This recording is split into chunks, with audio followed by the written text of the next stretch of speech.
Today is the third day of the September-October 1984 7-day retreat.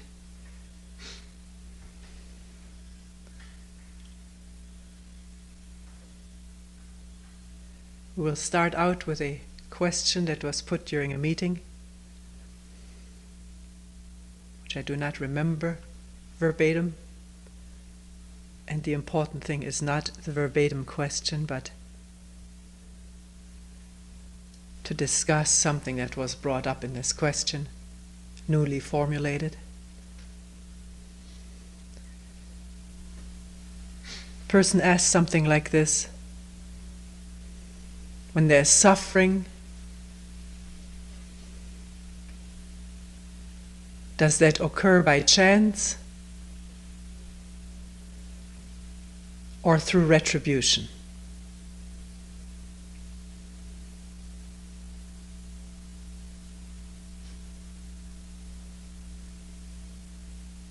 Does suffering occur by chance, or is it an occurrence based on retribution?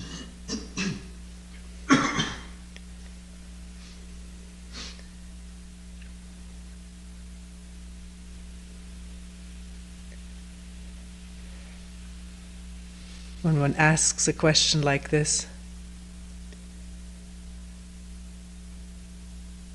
maybe one can immediately question why one asks it.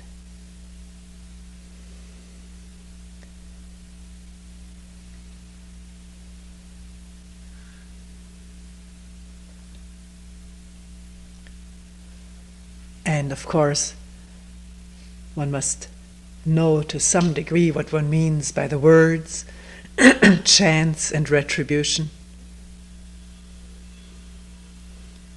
Let us take here the word chance to mean, for totally unknown reasons or random reasons, or no reasons, which is already a shaky assumption that something occurs without a reason, without a cause of some sort. The question itself is very abstract, and yet let us grapple with it.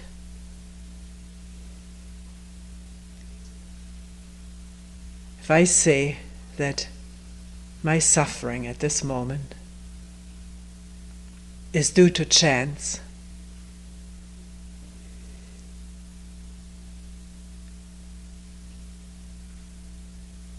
some random occurrence, totally unknown factors and haphazard factors have led to it, nothing determinable or determined.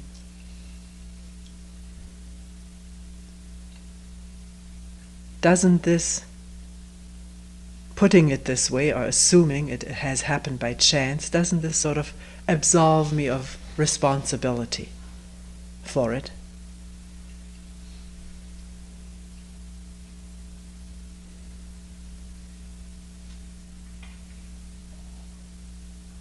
I sort of accept it as a chance happening, put up with it,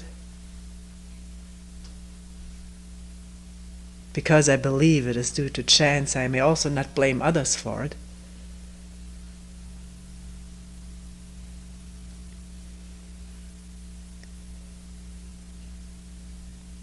But it may prevent me from really looking at, why am I suffering right now, and is what I'm doing from moment to moment maybe bringing about new suffering? This question is not raised if I say it's due to chance that I'm suffering.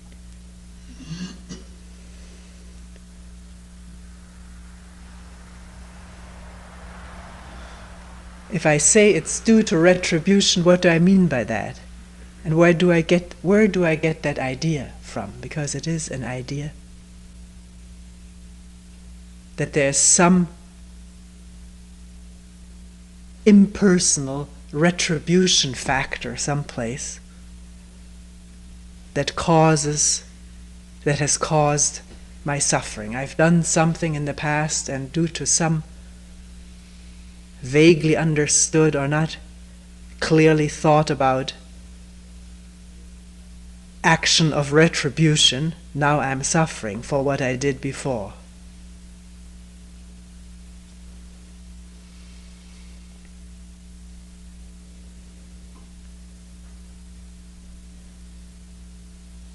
That too may relieve one from really actually looking at and shedding light on this quote-unquote suffering that is happening right now.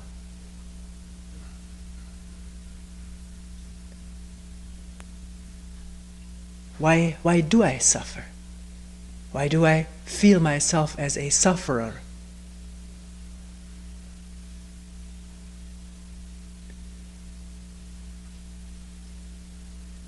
It is retribution. It is due to retribution. I did something in a past life. Usually one pushes it as far away as possible.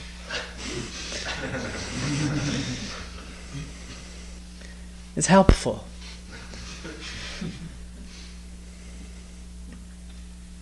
Then I don't have to look into my immediate past. I can ignore it and rest with the assurance that there is a law going that takes care of past misdeeds through present suffering, and by sticking it out, as it were, I will come into better times again.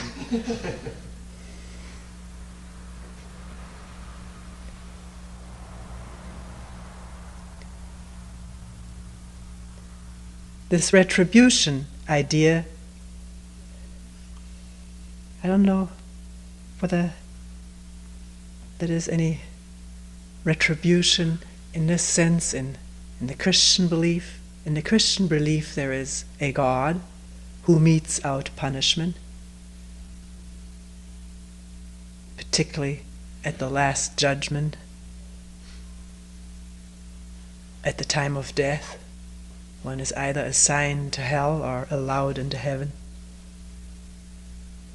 It's the personal judgment of a personal God, although people tell me there is much more sophistication these days in the conception of God than what you sometimes describe in your talks. You're not up on the most recent theology, which is true. I just remember how I encountered this God in my mind, and how it was remembered as judging the living and the dead and determining where each one goes after death.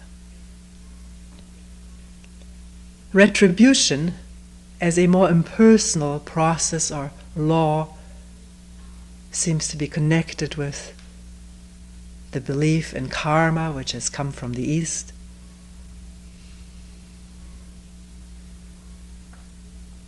Karma actually meaning, the word means action. The Sanskrit word karma means action. The belief in karma is due to what I have done in previous lives. My life is shaping up right now and taking the turns and that it does, due to past karma.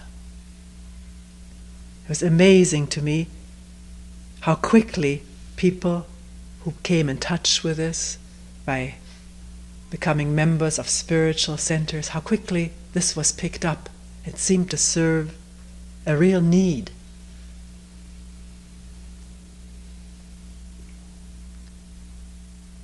Starting to counsel with people who had difficulty in relationship. This is what is mostly comes up in counseling, is difficulty in relationship. More and more one heard, this is my karma, to have difficulty in relationship. And a particular reason that cropped up many times is, I must have committed a crime of passion in my former life to have such difficulty in relationship now.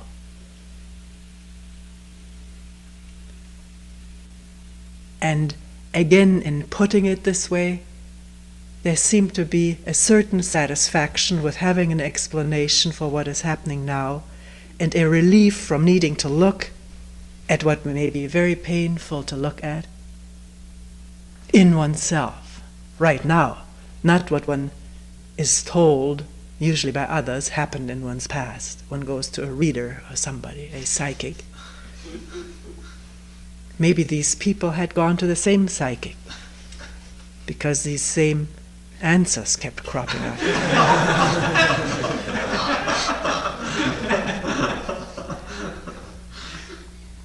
I'm not trying to ridicule it, you're laughing. I'm reporting factually, I'm not making this up.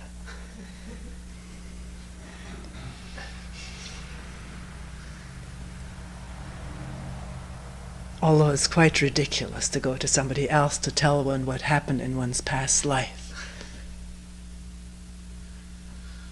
And usually these individual instances are picked out, either what one was, and it's usually not a lowly charwoman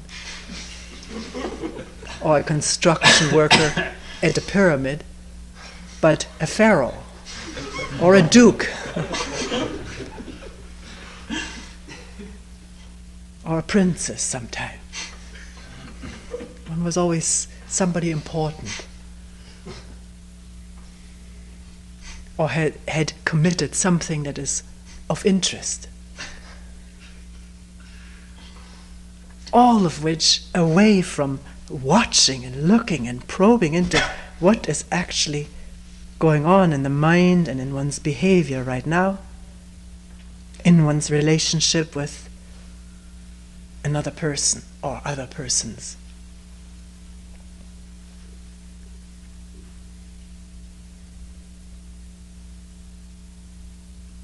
Am I stating this correctly? You look at it too, that if one believes in karma, this may be used as an excuse for what is happening now.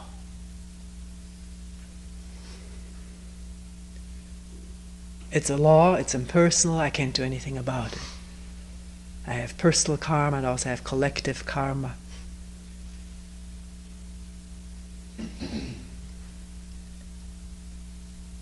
And it's brought me here, and I have to serve a term, as it were.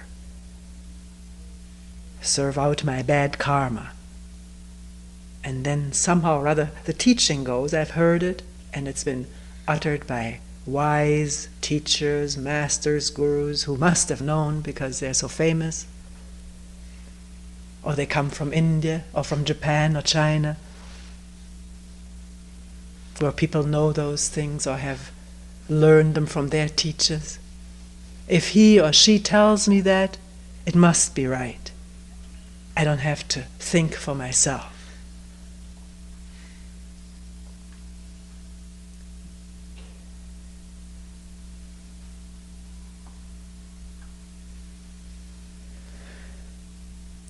So am I suffering by chance or because of what I did in the past?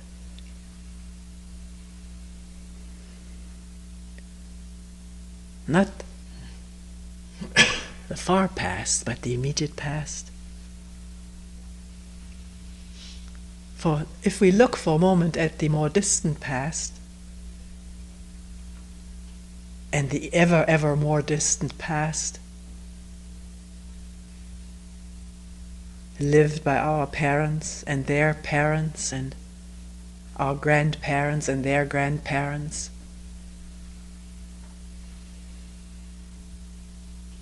one realizes, at least intellectually, that what we're doing now is the result of what has happened amongst humanity ever since it existed.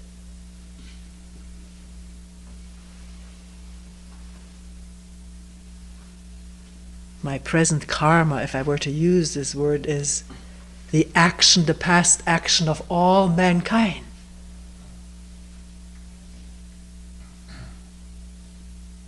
I'm the result of it. everything that has gone on at one time or another has gone into the action and training of my parents and forefathers and foremothers, and now here I am.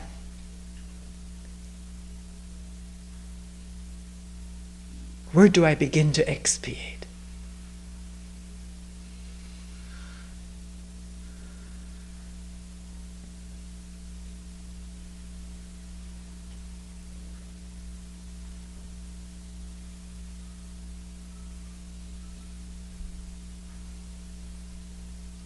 To just pick out one little strand seems nonsensical.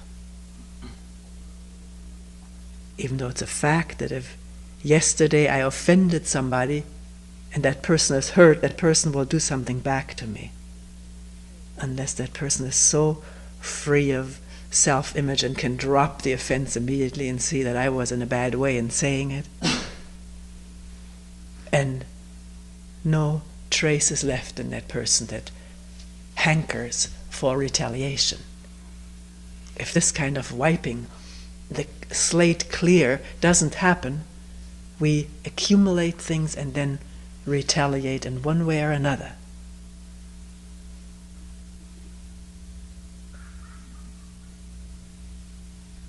If this sounds distasteful, one needs to look at it for oneself, not to believe what I say. I say never anything for you to believe in, to take over, but to watch it, whether it is so or not, in oneself. And oneself is the laboratory, not the other people, even though one can also watch other people, but not as clearly as one can watch oneself. There the whole drama is taking place. The drama of humankind is taking place in oneself.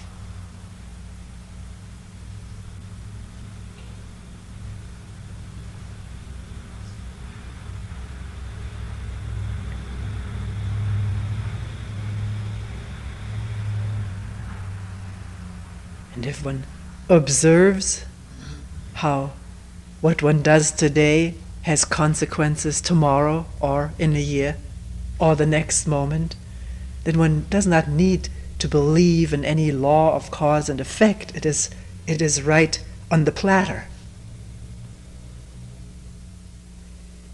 Open, in the open, if one cares to look and is not afraid to see what is painful to see.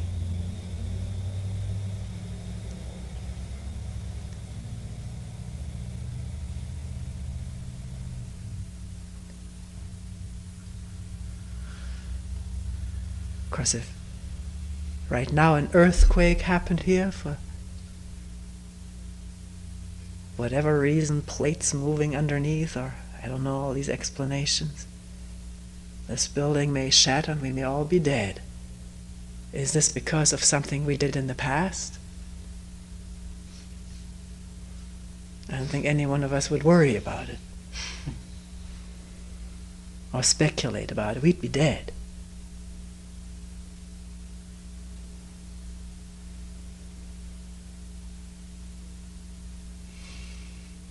Can one say in Ethiopia, where there has been a drought over decades now, I don't know how long, and nothing is growing,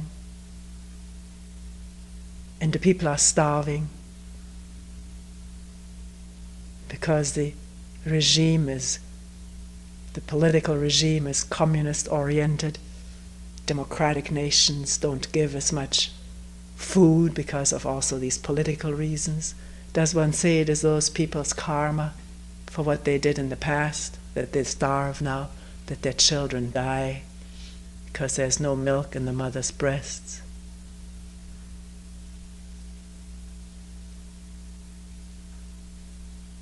What meaning is in saying that?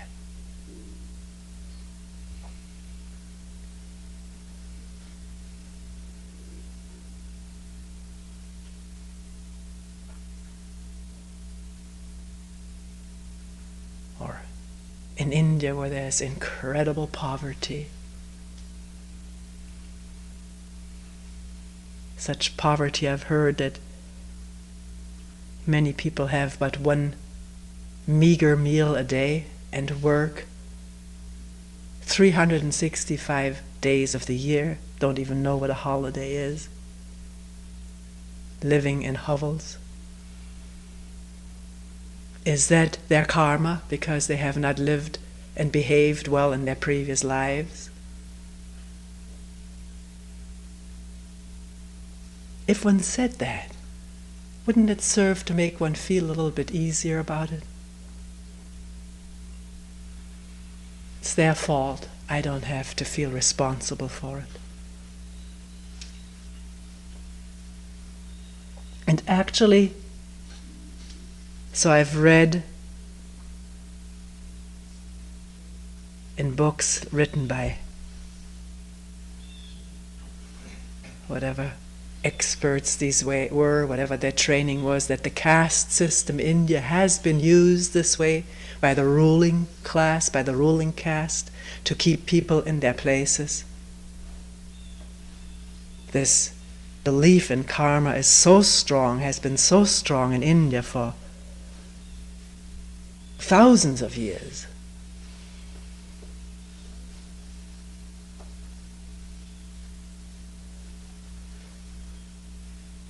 And it has, for the most part, kept people in their place. It's my karma to be an untouchable, my karma to be this or that. And over a span of eons of lifetimes, I will move up, eventually being a brahmana, and maybe eventually joining Brahman.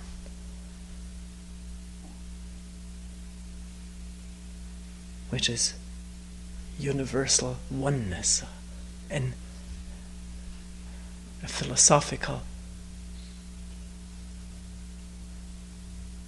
idea, maybe experienced by individual people, but then held out as the summum bonum, the final goal, to be reached if one sticks with one's karmically determined place right now. So this kind of belief can be exploited politically, as it has been.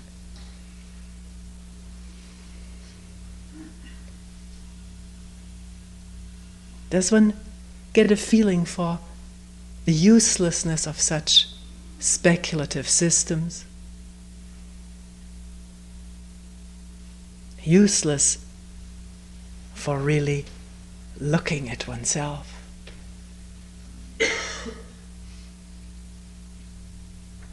And they don't tell one that one has this capacity to look at oneself, to find out what suffering is, why one is suffering, and how oneself may be bringing it about in oneself and in others.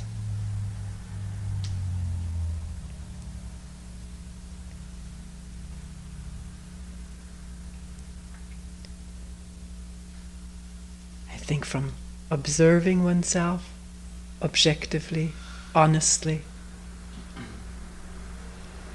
hasn't escaped any one of us that if one is inattentive, which means wrapped up in one's thoughts, fantasies, in which usually the self is at the center stage, my woes and my worries and my pleasures, my future, my past. This is what we're wrapped up in, like a cocoon. If this inattention rules the day or the moment, we do irresponsible things, inattentive things. We're not sensitive. We cannot be sensitive to people, things, animals around us.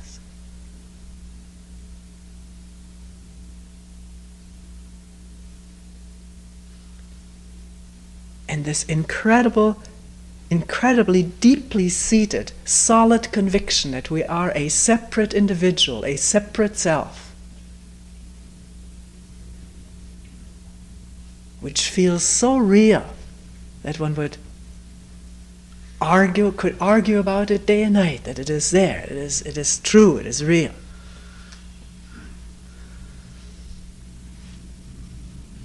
This conviction is the blinder to see, the blinder. Oh, how do you call these things that horses wear? Blinkers. Blinkers. Huh? Blinkers? So they only look where they're supposed to go and don't see what's around them. We wear these blinkers or blinders in thinking that we're an individual, separate self. And not only do we believe it, but we act like it. It's always our self-interest first. I shouldn't say always. But when there's inattention and total wrapped upness in it, it is so. Even at moments that we're altruistic, it is to serve the image of myself as being an altruist, because I cling to that. It makes me feel good. And it's not that there's a real, genuine interest in other people, but helping others helps me feel better, feel fulfilled, good, leading a meaningful, unselfish life. There can be such selfishness in trying to be unselfish if one observes that.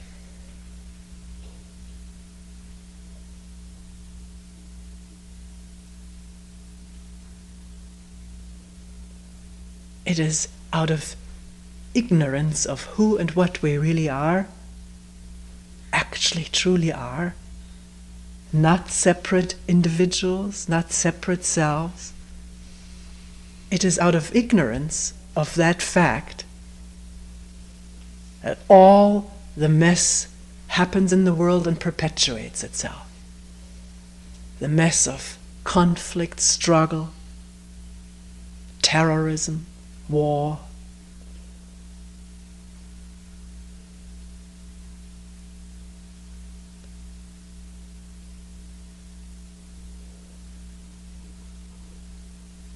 Which brings on sorrow and has brought on sorrow since time immemorial.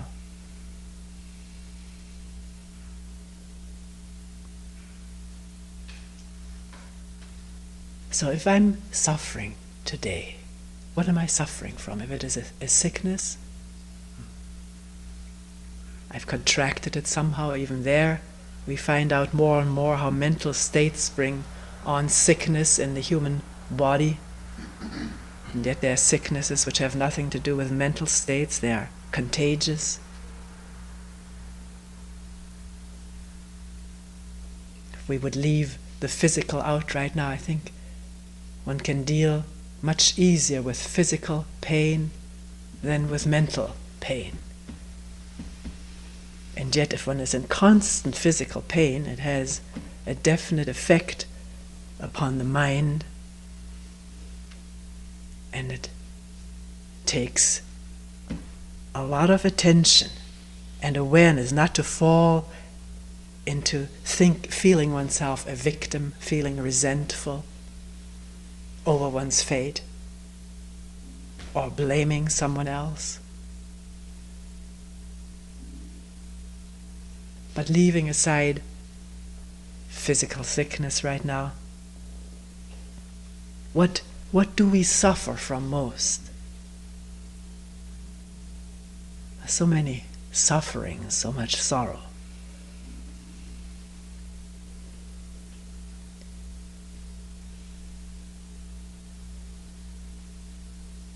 It becomes very acute when we lose somebody whom we have been very close to, with whom we had affectionate relationship, tender relationship. A person or an animal. We may have lost our dog, been run over by a car. And there's immediate pain of loss for the dog as it is for a human being one has lost.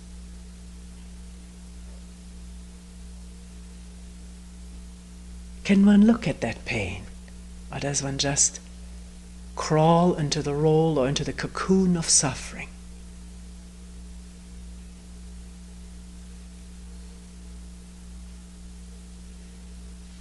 Why is there pain? Why is there sorrow?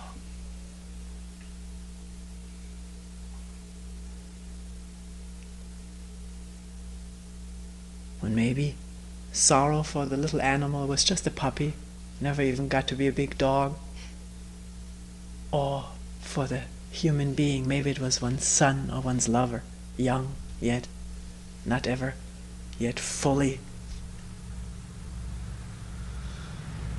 in the midst of one's career or life expectancies, what one was going to do with one's life, that's been broken off. Is one sad for that? One may be. But if one looks carefully, this is usually not the depth of the pain or the sting of the pain. That usually is that one has a personal loss, sustained a personal loss.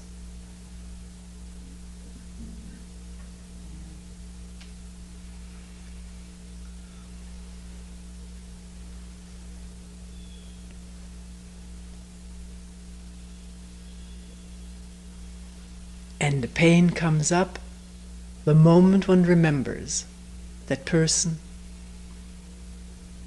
or whatever or whoever one has lost. The memory immediately brings the pain. Memory of past tenderness and satisfaction, joy, immediately brings pain. Now I don't have it anymore, and I will not have it again.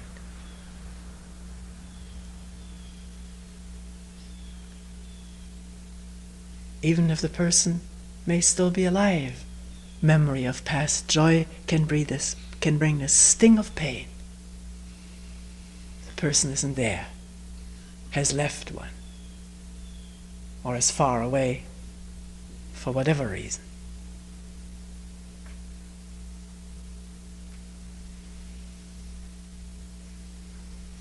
Does one see how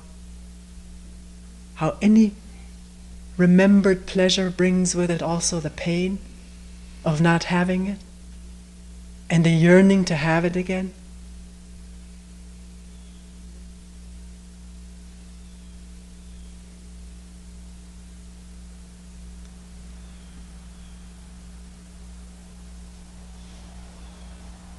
And that it is all taking place in this process called thinking.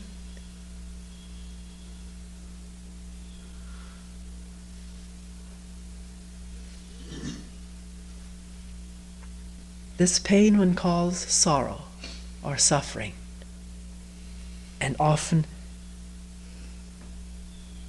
a special ingredient in that is self-pity, feeling sorry for oneself, wanting others to feel sorry for oneself, which sort of makes up a substitute content for one's life, which is so empty and shallow and painful in that emptiness and shallowness.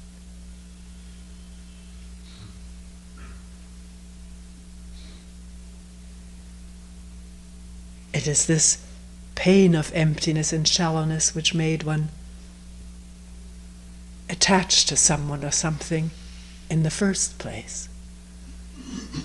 To get away from it, to drown it out, to be free of it, so one thinks. But no person or animal or thing or idea or activity can fill the emptiness which is created through the conviction of being a separate self. As long as that conviction is there, unrattled, firm, solid, unquestioned, it brings with it the pain of separation. That's intellectually clear. And the yearning for wholeness.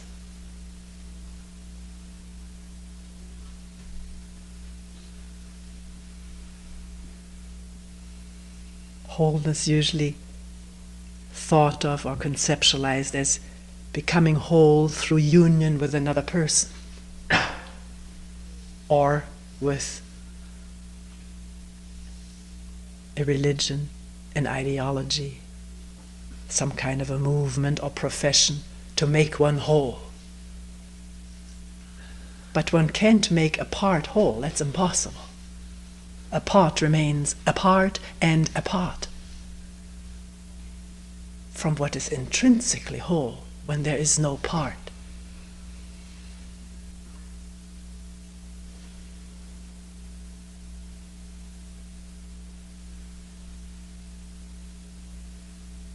I remember a poem that my mother used to like very much, and even though I didn't understand it too well, but it sounded so good that I remembered it. And as children in school, at the end of each year, we had a nicely bound empty book, and we'd pass it around, and everybody wrote for everybody a poem or some kind of a line. It was usually a poem. And this was my poem that I wrote into I don't know how many books of my fellow classmates. It goes, I have to translate it. It says, always strive toward the whole. And if you yourself cannot become the whole, then as a serving link, join a whole.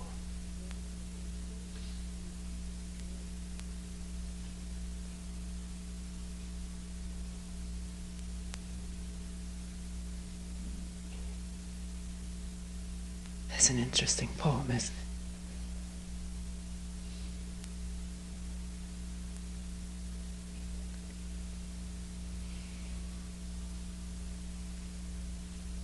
That's what we do. There's a yearning to be whole. At least a yearning not to have this constantly lurking pain of separation. And yet, we don't know how to do it.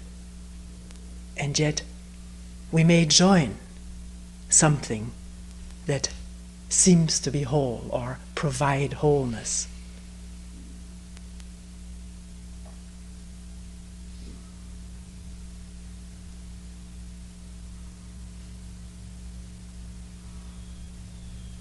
But a part joining something can never become the whole.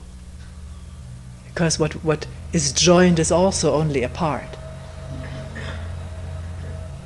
Apart from other wholes, little groups, units. We've been through it so many times. I'm sure you're sick of hearing it. And yet, does one really see it? Or is one still so vulnerable to join something to become whole? Because it is promised by the group, by the leader, by the doctrine.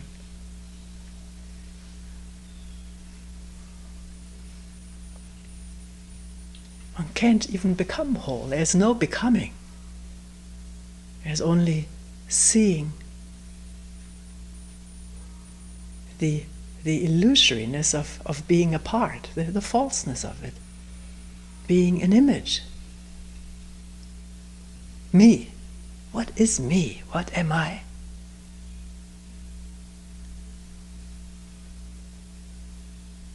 That is suffering so much. And if it is in joy and pleasure, the next moment it wants that back and is suffering because it doesn't have it.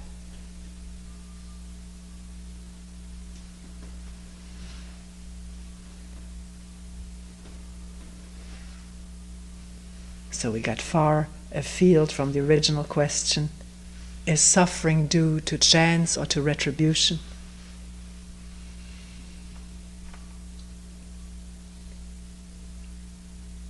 Does one see that one cannot answer this whole profound problem of suffering by answering any of these two, by answering this question or giving any such explanation for it? Suffering has to be understood in oneself. Not just as personal suffering, but as the way human beings suffer and have suffered throughout recorded and unrecorded time.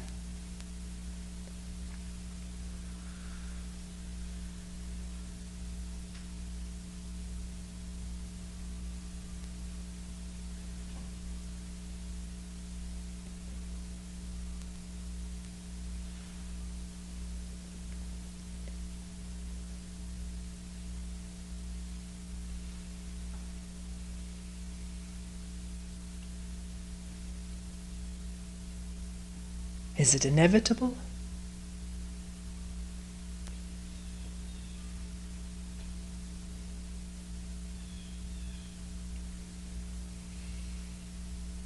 If one looks back, it seems to be that way. But if one says it is, then one is stuck. Stuck with a conclusion, with a thought of the inevitability of suffering.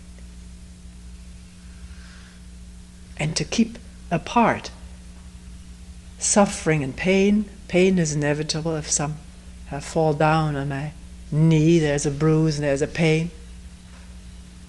But that needs to be no problem. Even though I may not even be able to use the leg again, it still doesn't need to be a problem. Problem comes with conflict, opposition, not wanting to be what is. So is psychological suffering inevitable? Is the immense human sorrow of ignorance of who we are, is that inevitable?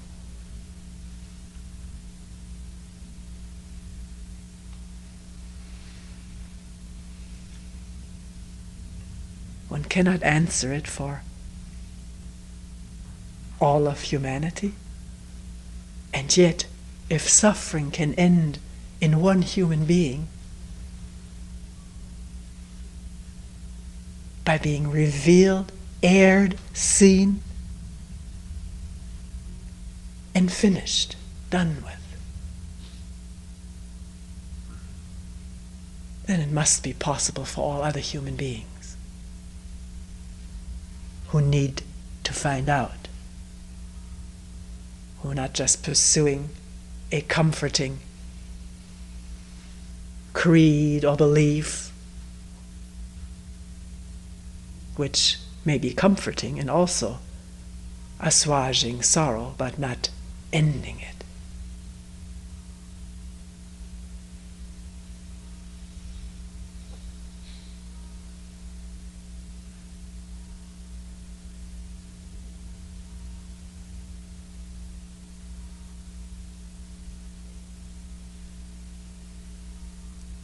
So important to find out when one is involved in speculative thinking and when one begins to look. Speculative thinking leads nowhere. It leads one in loops. And the loop may be an escape from looking. If that is why one is engaged in thinking loops, well, can one be clear about that? It's not easy to be clear about that. But one can see it. That one is still grasping onto explanations rather than plunging into not knowing and meeting sorrow, pain head on without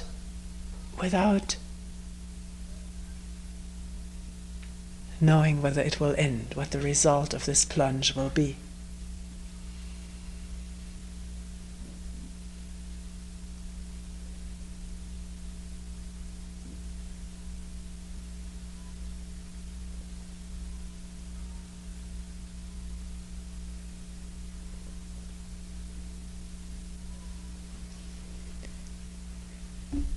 Brought a little story here which is not quite on the same topic but similar, just to read it to you. I don't know whether any comments will come out or not. It's taken from a book called The Zen Teaching of Wei Hai, translated by John Blofeld. Zen Teaching of Wei Hai on Sudden Illumination.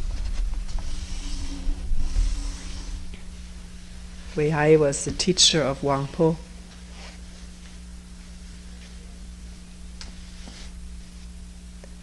And here's what the questioner asks. Suppose a man is sitting in a boat and the boat keel cuts to death a shellfish. Is the man guilty Or should the boat be blamed?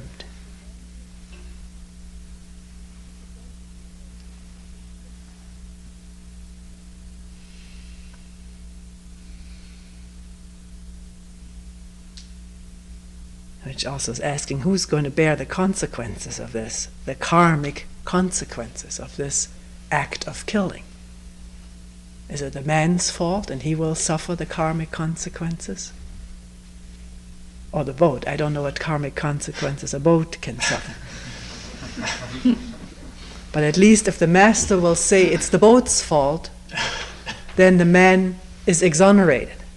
He doesn't have to bear responsibility for it. And maybe the questioner has a situation like this that worries him. He may be purely intellectually questioning, or there's guilt feeling in him that yearns for being assuaged, being taken away from him. Maybe this is why he's asking, we don't know. And Wu Hai says, the man and the boat had no mind to kill the shellfish, and the only person to be blamed is you.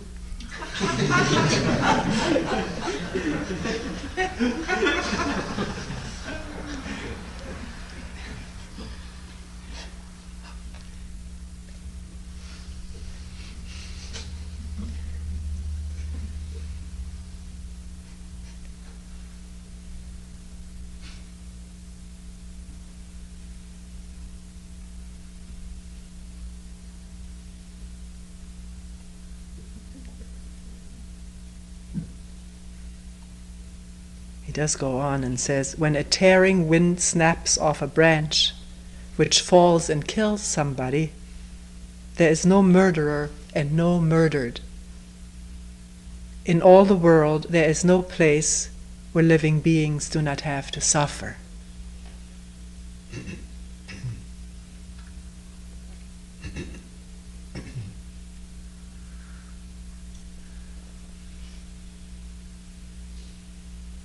I wonder whether he means here suffer pain, suffer death. But why use the word suffer?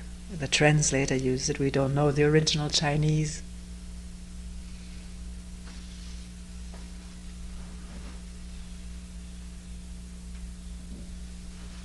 A person who is killed by a falling branch doesn't suffer, he's dead. Or if the leg was broken, there is a broken leg. Is there unavoidably a sufferer of the broken leg? That needs to be questioned by each one of us. And seen the sufferer.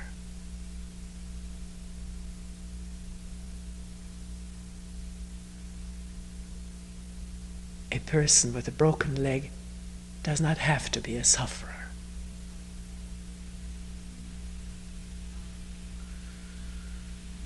Which in no way tries to belittle pain, handicap, physical and mental difficulty. But who is there to suffer it? And what is the essence of suffering?